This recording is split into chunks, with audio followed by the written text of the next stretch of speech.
My one question I always tried to resolve in my mind when I was trying to scale my business was, how can I avoid putting a customer on hold to giving them an update? And how could I do that so that they're more efficient and I'm more efficient?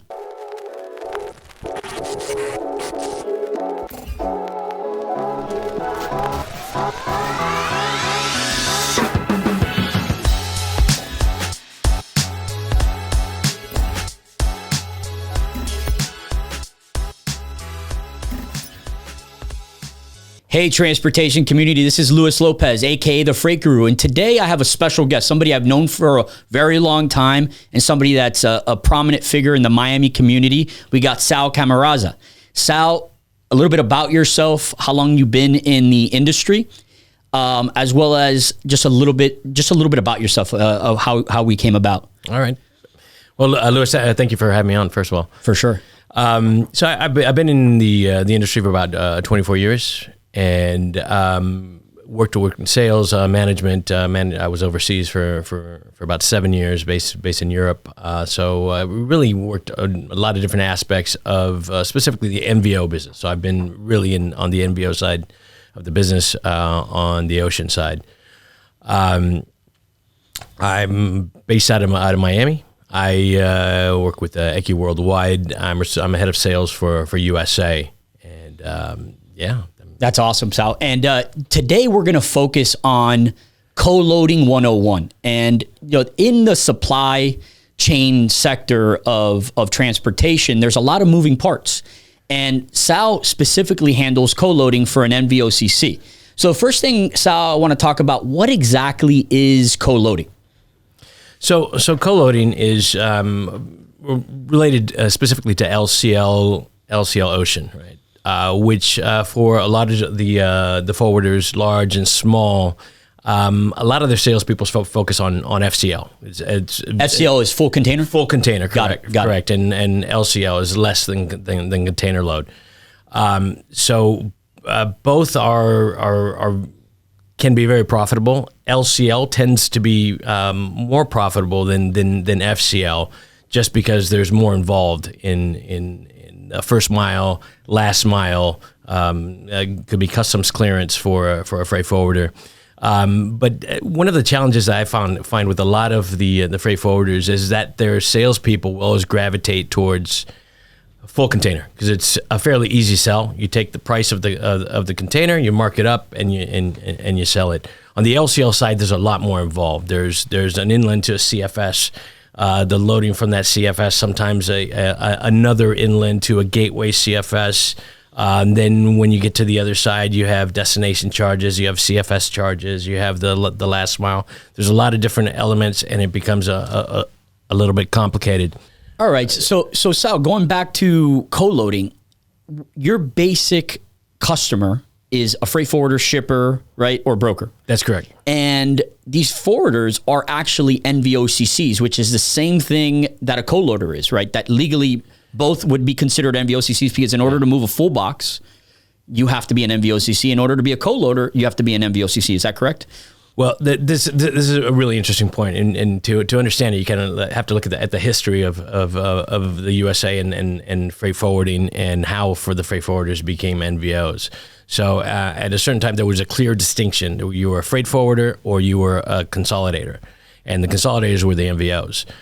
That changed probably in the early 80s. Some of the freight forwarders that were strictly freight forwarders, not cutting their own paper, not cutting their own bill of lading. A consolidator, NVO, would do the consolidation, and you would use that as the master bill of lading for that LCL shipment. So what happened is at a certain time, a lot of the freight forwarders started becoming NVOCCs just to be able to cut their own paper. Part of it was marketing. Part of it was protection of their customer data. Many of them weren't consolidating their own boxes to everywhere and using the services of a consolidator, but they would do what's called a back-to-back. So they would issue a bill of lading as if they were a consolidator, hand it over to a consolidator like us, and then both bills of lading would be used at Got it. So your customers tend to be B2B only, and in reality are predominantly forwarders, correct? Absolutely. And the co-loading market, what I find fascinating about co-loading consolidation is that the barrier of entry is very, very difficult to get into. You're not seeing a lot of new companies come out and say, hey, we're going to start doing consolidating all across the United States, as well as to all parts of the world. Right. So when I looked at it and I did research on what a co-loader, I found that there was 3 main companies that are doing co-loading in scale. I saw Vanguard, EQ Worldwide, and Shipco Transport. And at least in the East Coast, they seem to be the most relevant into co-loading, and everybody else is either building their own box or not able to scale the co-loading. Because with co-loading, guys, for you to understand how difficult it is, you're basically getting 10, 20, 30 different customer shipments, one pallet, multiple pallets, boxes, consolidating it on a weekly basis into 140 or 20-foot container, right? So you have to have critical mass in order to do that. Absolutely. It's not that easy. And it tends to be, and correct me if I'm wrong, if you want to get in that space, you're going to lose a lot of money for a long period of time before you scale and create that critical mass, because you might end up at the beginning when you're starting a new destination. Let's say I want to go from Miami, I want to start co-loading to Costa Rica, right? You might not have enough to even build a box. Or you have enough one week, but the following week you don't, and you got to guarantee a weekly sailing. And you got to, the moment you don't guarantee a weekly sailing, you're done, right? Yeah, I mean, it's almost, because you and being in sales, you're selling reliability to that customer, you're knocking on doors. And that's what I want to go to next, because I get these questions a lot, especially on LinkedIn, about sales. How do you scale a business? Sales is hard. Cold calling's hard. Business development is difficult. And when you look at cold calling, you look at sales, no matter what demographic you're in, East Coast, West Coast, you knock on 100 doors, you're going to get 99 no's, 98 no's, and you're going to get 1 or 2 guys that'll give you their time. And maybe it's like, hey, come back to me in a week, or, and I know you've been around, you've been in the game. I've known you for 10 plus years. You've been in the game. You're very well respected in the Miami community. And I know that when it comes down to knocking on doors, you've done that. You've done cold calling, you've done knocking on doors. And, it's not easy, the human psychology, to get constantly rejected. And you got to wake up the next day, no matter how bad you felt the night before. You fought with your wife, you had a problem with one of your kids, or you just didn't sleep well. You got to wake up the next day and do it all over again. And if you're not doing 50, 80, 100 doors a day, you're not doing 50, 60, 80 calls a day, you're not going to get that one guy or two at the end of the day that's going to say, yes, I'm interested in selling, in you providing the service. So for the young guy, the 22, 25-year-old guy that is aggressive, loves sales, wants to grow in transportation, what advice would you give him in regards to sales? Somebody that's been doing sales for 20 years at a few companies that are in the co-loading and consolidating space. What are the keys, in your opinion, to having success in sales? Okay, so this is something that's very close to my heart, because I started in sales even before I got into this industry, and I started. You talk about knocking on doors. I used to go. And so I sold office equipment. Yeah, it doesn't get more selly, right? And then who wants to talk about a photocopier or a fax machine at the time? Right. I'm dating myself, but so when I came into this industry, I'm talking to people that use a service like ours, and just out of the gates, yes, it's 100% a rejection game. So for somebody coming into sales, first of all, realize that it is a game of rejection at first, right? And then the activity, you have to do the activity. So set your goals on what your activity is. If you get a 10% close ratio, or out of every 10 cold calls you get one lead, that's the game. That means if you got to do 20 to get 2. Yes, and so on and so on, and just accept that. And one of the things we always said in sales is that every no gets you closer to that yes. No, I agree. And you have to be so committed and disciplined. And I think the best entrepreneurs and the guys that really grow, especially if you want to go into the corporate world and grow in business, are the guys that at some point did sales, because that to me is the hardest a part of any job, no matter where you look at it. If you're in if you end up in operations or you end up in, upper management, if you started in sales, your fundamentals are just so much stronger than the guy that automatically got into operations, because you have to be disciplined, you have to know your ratios, and you got to be able to the next day, no matter how bad the previous day was, no matter how bad the rain was, and how wet your feet were from making those last 5 door knocks, you do it the next day, That's right. So yeah, it's something that I find fascinating about what you've done in your career, because you've always had a good attitude. You've always, every time I speak to you, you're always like, hey man, I'm working on this, and I really like the upside of this. And I never hear the negative side of, oh my God, I got denied 9 out of 10 times today. So, I appreciate that. And it's something that I've always looked up to you on, because you have a good optimistic attitude about your sales process. And that's the other thing that I think it's super critical, is to have a process. Absolutely. If you're in sales, be consistent with your process. Yep. If every day you're going to do knocking on doors from 8 a.m. to 12 noon, and then go to lunch, and then you're going to take your 1.5 hour or 1 hour therapy session to get ready for your afternoon cold call session, just do that consistently, and realize exactly what you said, that, if you knock on 10 doors, 9 people are going to tell you no, thank you. And it's only gotten harder with COVID, I can imagine, because now you went from cold calling half the day, and then going to visit customers, to now it's all digital, everything's on Zoom, and that's a transformation. It really is, and then cold calling is one thing, and uncovering leads, uncovering prospects is one thing, but how do you take that prospect and then convert it into closing, right? Yeah. So there's a whole process associated with that, and how do you differentiate yourself? Correct. And that's really what I think drives a lot of the innovation, especially what we do. What can we do differently? We have competition. The freight forwarders have even more competition. Right. So because a forwarder is our main customer, how can we help our forwarders, our customers, differentiate themselves in a market that they've got 500 different competitors? Correct. And what tools can we bring to the table? And that helps us differentiate ourselves. And that's what we're going to go to next, which is what I want to talk about. First of all, I want to first talk a little bit about where you're currently landed at, which is at ECU Worldwide. So if you can tell me, because ECU, I looked them up, been around since 1987, a Belgium established company. They look like they're tech forward.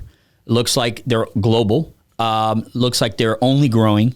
So with ECU, can you tell me a little bit about ECU and a little bit about the fundamental culture at ECU? Absolutely. And it is really exciting, and for me to make a jump after so many years.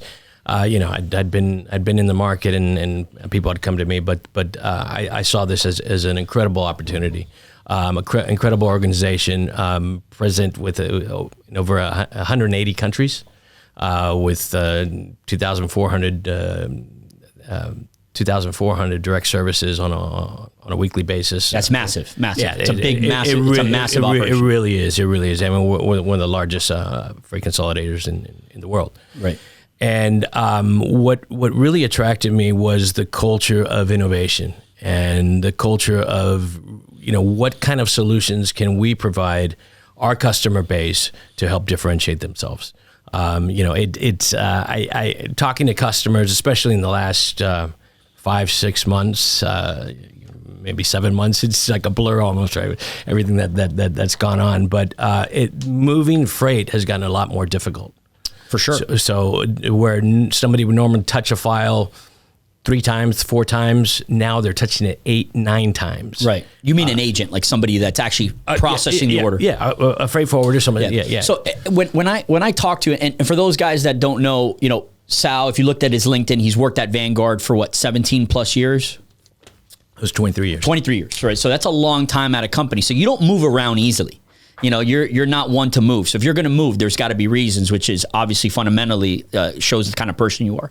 But yeah, when you talk to me about, hey, you know what, I'm moving on and I'm doing this, and what you told me is that the culture at ECU is all about, I'm an entrepreneurial person in spirit, and I can bring things to the table to upper management, and they're going to listen to me. because you're in the trenches. The sales guys out there, those big corporate companies that have all these guys, hitting the doors and doing cold calling, their pulse is on the customer. They know exactly what the customer is looking for compared to an operational person or CEO, somebody at 30,000 feet up. They don't know exactly how to pivot, right? You know exactly what your customers are looking for much quicker than upper management. So, that's huge in my opinion, no matter how big a company is. And obviously this company is very big, is the ability to be an entrepreneur inside of your organization and bring ideas that aren't going to just be shunned away and into a corner.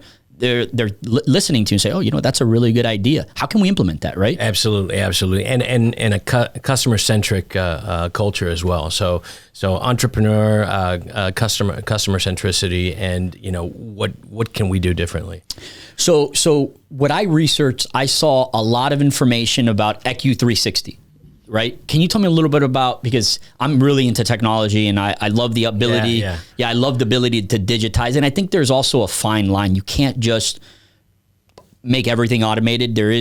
Transportation is still a relationship-based business, in my opinion. And that's why I don't think your job's ever going away, or there's going to be some kind of marketplace where like Expedia happens and, you just book a rate and go. I think that fundamentally that makes sense for small end users, but like scalable businesses, B2B, there is still a relationship where they want to get contracted rates. They want to have a point of contact for escalation, and they want to deal with somebody that can understand and pivot whatever direction their business is going. And I think you would agree, if you wipe out the tech and you wipe out, all the great services and lanes and offices you guys have, you really are a service-based business, correct? Absolutely. So what does EQ 360 offer, and how do you parlay that with people?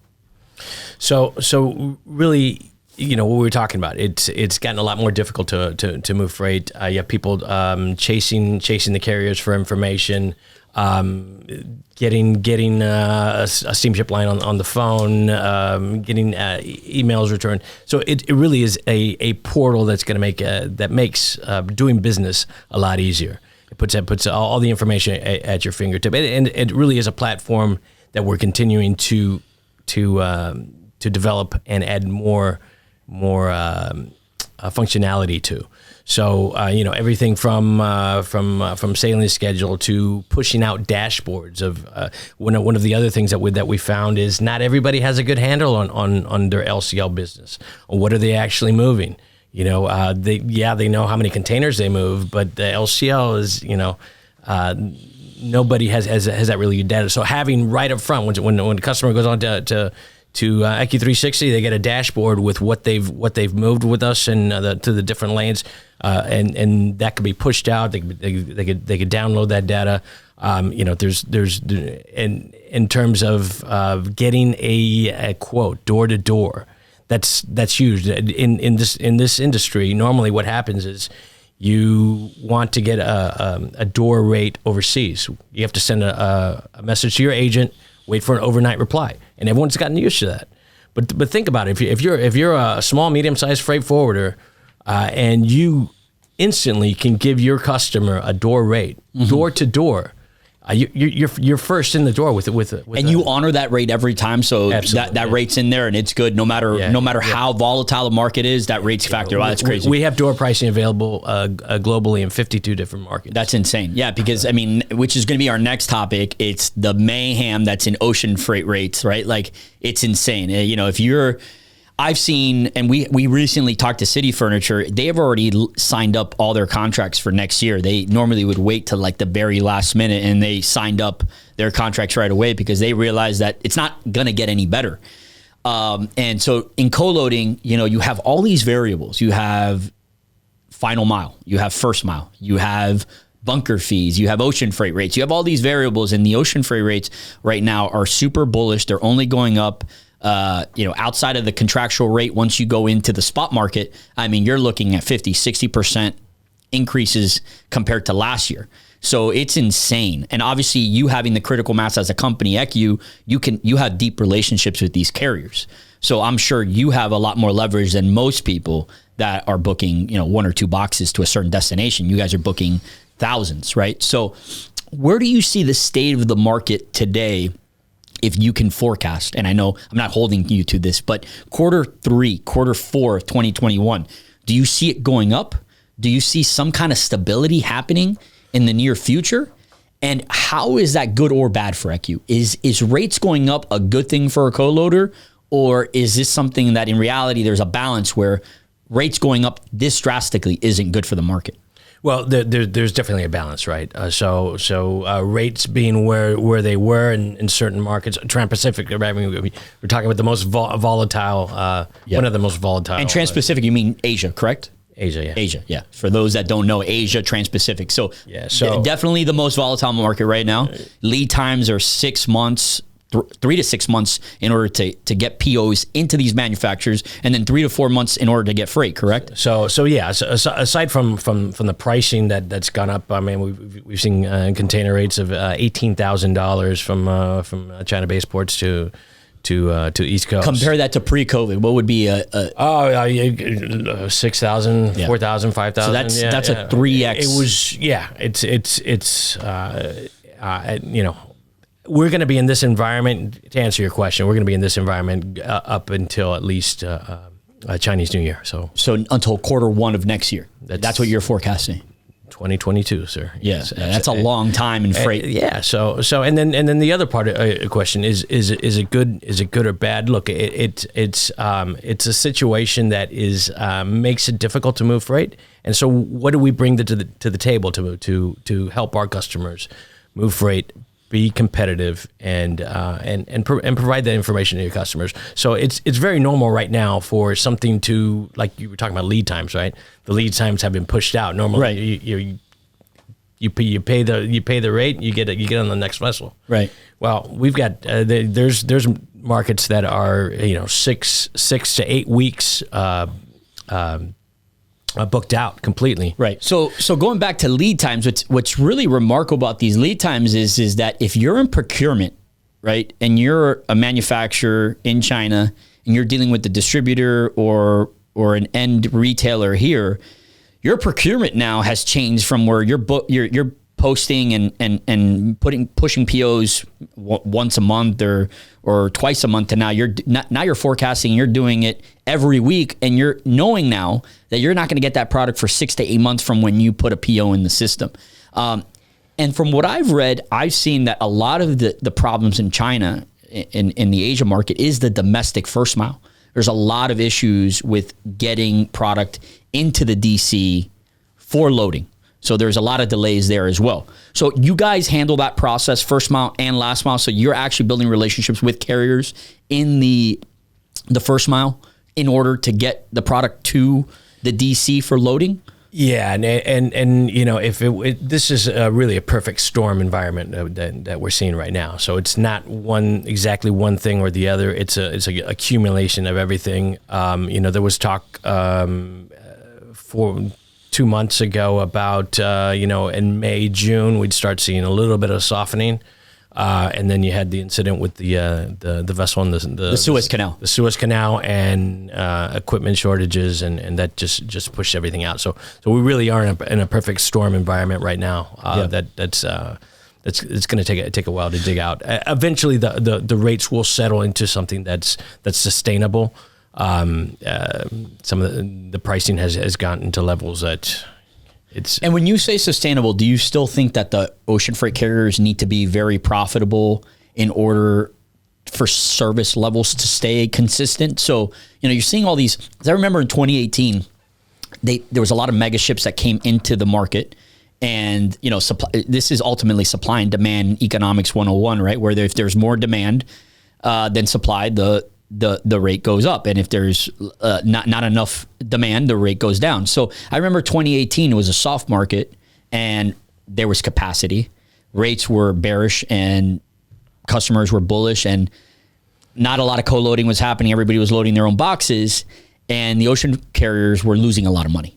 And I mean, if you look at One, they were profitable only in 2021 this year. They hadn't been profitable in 2 years. So you're building relationships with these carriers. Fundamentally, do you want to see them succeed and have, traditional, what would be traditional profit margins? long term? Is that more sustainable for the market? Absolutely. I think I think everyone in the business should be profitable and should have the discipline to keep themselves profitable. Right. Because I've seen it go both ways. It's never like it's very balanced, in my opinion. You know, as an outsider looking in, because I've never done forwarding. I've only done domestic transportation, but all my career I've worked with a lot of freight forwarders and co-loaders, and you know I see it from a 30,000 foot view. So going into that, I've run transportation companies, done multiple modes of transportation. I'm involved in technology now and scaling technology. And when I was heavily involved in trucking, I felt like in order for me to provide service to forwarders and co-loaders, I had to provide visibility. And my goal was always to eliminate the redundancies in what is the manual processes of Outlook emails and phone calls. My one question I always tried to resolve in my mind when I was trying to scale my business was, how can I avoid putting a customer on hold to giving them an update? And how could I do that so that they're more efficient and I'm more efficient? Yep. And with carriers and vendors that ECU is working with, what is your perspective and kind of mission statement when you onboard carriers? Because you guys depend a lot on carriers and vendors in order to put and compartmentalize all these different services that you're consolidating into now a flat rate, right? So for vendors out there that are in trucking, warehousing, distribution, what do you think their mission statement or a kind of big picture should be in the next 3 to 5 years in order to grow their business and be more profitable? So let's take this back a second, because you were talking about customer centricity. What do our customers need? We're talking about lead times that are extended, shipments missing vessels. It's one thing to find out when the shipment's supposed to arrive or the shipment's supposed to depart that it didn't make the vessel. What can you do to push out that information sooner? Create a predictive environment, and people can manage their supply chains better. Got it. So predictive analytics, like letting somebody know before they reach out to you and are asking. Absolutely, pushing out that information, and a lot of that requires digital solutions. So really developing API, EDI feeds of information, not only with from our vendors, but also us with customers, and that's another part. So if I'm a vendor trying to work with ECU, in your opinion, the more I can give you information before you're asking for it, you think that long term is a successful vendor in your ECU vendor program? Like, what would be the ideal? What I'm trying to say is, what would be the ideal type of vendor long term for ECU in order to scale with ECU? Is it predicting better? Is it providing a digital platform where information is available quicker? What do vendors in trucking, warehousing, distribution, because you're on the floor all day, you're dealing with forwarders, you're dealing with all these different components in what the NVOCC space is, but what do vendors need to do better? So I mean, there's a lot of middleware that can provide that information for different carriers, right? But how accurate is that information? So it's one thing to push out information and have the information out there, but how accurate is it? So it's two parts to that. It's two parts. Gotcha. Yeah, because when I look at trucking and I look at international freight, it's like everything's so fragmented. There is no communication. There's a lot of parts that do require a manual process. And I think it's getting better for sure. I think we are in a renaissance in supply chain and transportation, where small, mid-sized businesses are now able to find ways to be more digital and to automate processes that 5 years ago you just simply couldn't do unless you were an enterprise. You were a large company and you couldn't afford the server-based, heavy cost, upfront technology solutions. And that's not the case anymore. If you're a small, mid-sized company now in freight forwarding, in transportation today, there are software solutions out there right now that can improve your business. You have to still do the research. You still have to, vet it and make sure it fits your model, but there's stuff out there now. And you were asking about ECU360 and some of the other digital solutions we have, and those are out-of-the-box solutions for freight forwarders. Right. So it's not, they don't have to invest in a separate software then connect with us. We're also investing a lot in third-party connections with with companies like CargoWise, Descartes, and having our information available for LCL on those platforms. That makes sense. So anybody that's working on one of those platforms, and we're continuing to build these. So you're pushing data to other places and getting data back so that everybody's aware of where they're at in space, basically, right? Correct. That's very interesting. So Sal, it's been great talking to you. Great seeing you. I'm very, very happy that you're doing well and your career is always moving forward. So I appreciate it. To end today, we want to do a quick interview deck, right? Oh boy. And this is basically a random interview deck that we do. You can pick any card, and it's gonna ask you a question, and you just got to answer it. All right, let's get this one here. All right, perfect. So what's the question there? What is your greatest regret? Oh, that's a good one. So I really don't have any regrets because everything's been a lesson. Oh, that's good. So that even things that I've done wrong, and I've done a lot of things wrong, right? But they provided valuable lessons. So okay. Well, I'm going to answer that too. For me, my biggest regret in transportation has been not buying land that I can operate.